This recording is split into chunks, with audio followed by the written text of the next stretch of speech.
Welcome to this webinar on Disruptive Persons, Policies, and Procedures. What is this workshop about? We'll talk about what it means to be in covenantal relationship. We'll talk a little bit about health versus dysfunction. We'll talk about how conflict is precipitated by anxiety and change, and healthy responses to such conflict. And we'll also talk about how we live our covenants. We offer other on-demand webinars that will help you learn more about covenants, about conflict management, and about safety policies for youth and young adults. Occasionally in our congregations, we encounter people whose behavior is disruptive to congregational life. How do we respond? We may be tempted to respond like this, but we're descended from the Pilgrims, not the pirates. As far back as the Cambridge Platform of 1648, we've learned how to live in covenant with one another. When we talk about the free church, we usually talk about the freedom of the pew, which means that we can determine our own beliefs, that we engage with one another, that we are stewards of the church, and that we practice religious freedom. We also talk about the freedom of the pulpit, where the minister speaks truth to power with love. The members don't necessarily need to agree, but they do trust the wisdom of their ordained leadership. The container that keeps the free church possible is covenant. It provides the opportunity for us to disagree in love. It's an articulation of how we agree to be in relationship with love, shared values, and the esteem in which we hold one another. We do this with open eyes. We know that our communities are not perfect and that we won't always get along, but covenant provides an opportunity for us to start over again. Let's talk a little bit about health versus dysfunction.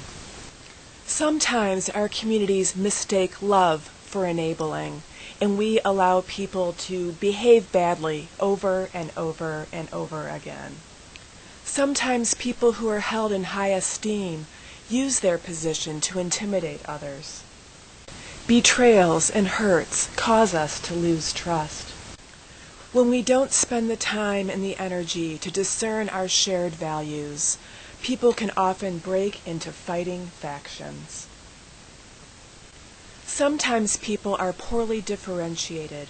They do not take responsibility for their own functioning and blame others when something goes wrong. A congregation's health can be tested when a congregation faces some sort of change.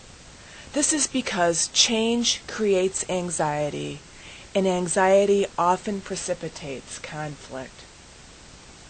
Congregational consultant Speed Lees talks about conflict coming in 5 different levels.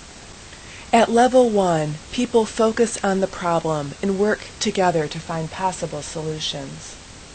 At level 2, people start hardening in their own positions and are less likely to work together to find a solution, instead protecting their own position or interest.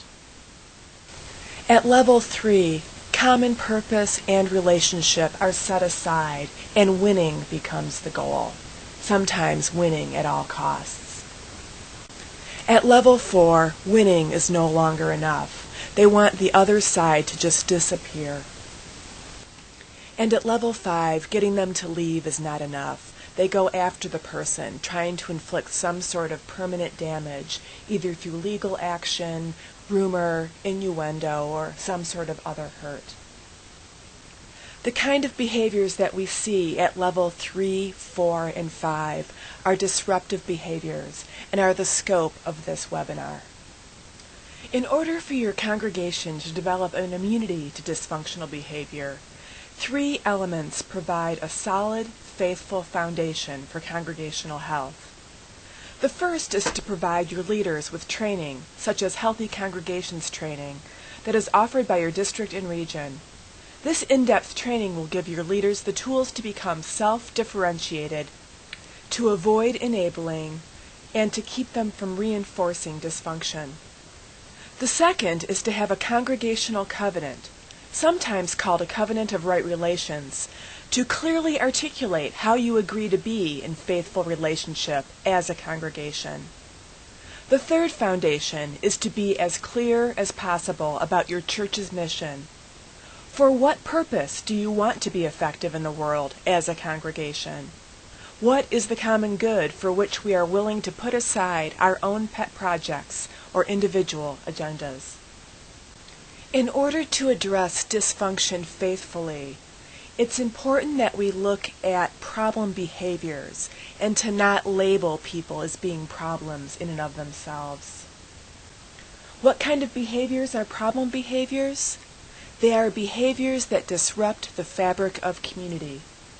Behaviors such as triangulation, where someone tries to deal with their own anxiety by pulling in a third person to help share or take on that anxiety. Another problem behavior is participating in gossip or rumors. Some problem behaviors are socially awkward or inappropriate, such as hijacking conversations, having issues around personal hygiene, invading personal space, and general inappropriateness, which might include touching, staring, sharing too much information, or asking extremely personal questions. And of course, there's outright disruptive behavior, yelling, screaming, interrupting the church service, or other programming in the congregation.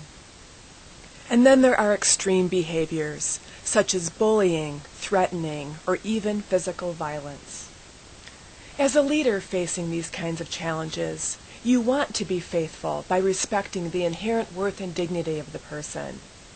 This means that it is essential that you hold the person in the light of love while clearly setting limits around disruptive behaviors. We love the person, but the disruptive behavior hurts the congregation as a whole and cannot be tolerated. Our gut-level responses often fall into two unhelpful extremes. With a softball response, we are ineffective and often enable the problem behavior by smoothing things over. With a hardball response, we cause more damage to the fabric of the community. It's tempting to run away from the problem, or to engage with it with full force and at any cost. Instead, you need your leaders to respond in a way that requires people to take responsibility for their own behavior. I invite you to watch the next video on Edwin Friedman's Differentiated Leadership Made Simple, and then to reflect on how to help the leaders in your congregation become more self-differentiated.